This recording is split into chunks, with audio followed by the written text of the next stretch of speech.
Actualmente, cuando queremos averiguar qué tal es un título, solemos ver gameplays, videos, fotos, análisis u opiniones de quienes lo hayan jugado. De esta forma, tenemos menos posibilidades de que el juego no sea de nuestro agrado y evitarnos una pérdida de tiempo y dinero. Pero décadas atrás, eso no era así tan fácil. En aquellos tiempos sin internet, lo único que teníamos eran las revistas, pero estas salían por lo general mensualmente, así que la información no era la más reciente. Entonces teníamos que apelar a nuestro instinto, a las pantallas detrás de la caja y sobre todo a las carátulas. Había algunas muy bellas que nos prometían horas de diversión, pero habían otras que... madre mía. Pareciera que te dijeran a gritos: ni se te ocurra comprar nuestro juego. Así que hoy, en el especial por los 1000 suscriptores, daremos un paseo por algunas de las más feas carátulas de la historia del videojuego. Acompáñame en este viaje de sufrimiento y dolor para nuestros ojos. No son todos los que están, ni están todos los que son. Sin más preámbulo, comenzamos. Empezamos con un juego muy querido de la marca Eden, el Hammering Harley. Una conversión algo libre del arcade del simpático personaje, aunque su verdadero nombre es el Carpintero Gen. Sin duda, esta carátula para la Nintendo NES es bien fea. Lo que más llama la atención es la cara que recuerda, con esa boca torcida, a Sylvester Stallone. ¡Adrian! Destaco también esos ojos saltones que parecen no tener explicación, hasta que notas que tiene puesto unos jeans super ajustados, por lo que lo más seguro es que la sangre no le llega a la cabeza. El pobre debe tener asfixia cerebral. Un contraste inmenso con la carátula japonesa, que es sencilla pero efectiva. Pasamos a la consola sucesora, la Super Nintendo, con un beat'em up que tuvo cierto éxito y fama en su tiempo, llegando a ser una trilogía.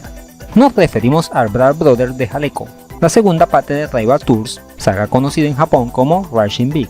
La primera impresión es lo que cuenta, aunque en este caso asusta. Nos encontramos con un tipo con complejo de doble personalidad, porque parece que fueran dos personas pegadas por la mitad.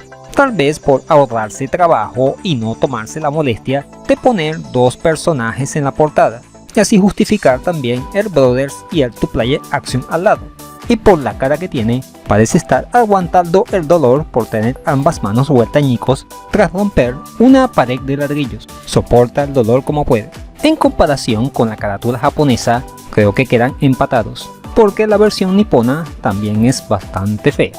Y ahora saltamos a la empresa rival, Sega, empezando con una consola famosa por sus portadas infames, la Master System, y más concretamente en uno de los primeros títulos de lucha libre en consola, el Pro Wrestling. Parece que una regla básica al crear carátulas en esta consola era hacerlo en una hoja cuadriculada, porque no me explico el concepto.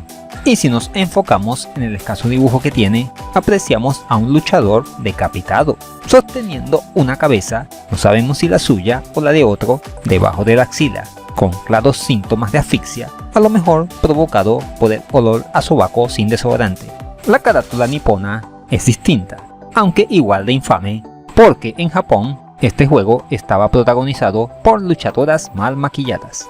Seguimos con la hermana mayor, la Sega Genesis. Dicen por allí que a la tercera va la vencida, pero en el caso del Street Rey no aplica.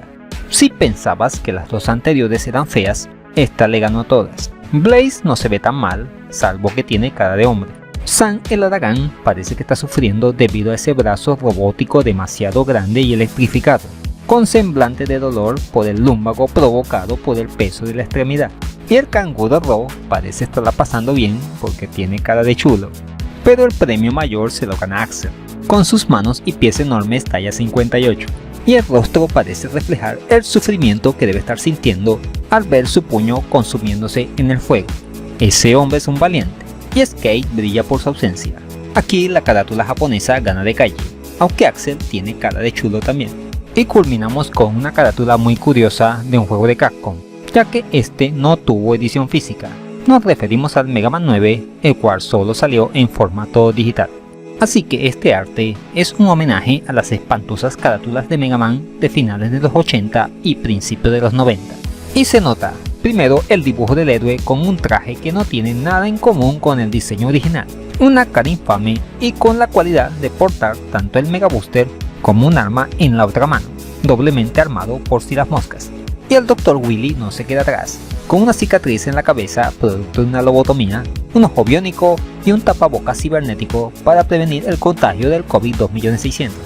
Y de fondo tenemos los Robot Master de bajo presupuesto hechos con papel aluminio, salidos de cualquier tokusatsu. Y no puede faltar la dichosa cuadrícula de fondo tan de moda en la época. Y no podemos dejar pasar los títulos en la parte de arriba: Ultrasound Graphic Synthesis, o síntesis de gráficos de ultrasonido según Google, y 8-bits Fidelity Engine, casi nada. Es tan mala esta carátula que suena. Hasta aquí nuestro especial 1000 suscriptores, dedicado a algunas de las peores carátulas del mundo del videojuego. Esto es apenas la punta del iceberg. Hay mucha basura para nuestros ojos regadas por allí. Y eso es todo, amigos. ¿Qué te han parecido estas hermosísimas carátulas de videojuegos? ¿Cuál te ha gustado más? ¿O menos? Déjamelo saber en los comentarios. Y ya sabes. No, God, please, no, no, no, no. Si te gusta el contenido que subo a este canal, dale un me gusta, compártelo con todo el mundo, suscríbete y dale a la campanita para que sepas cuando subo nuevo material al canal. Así que dale like.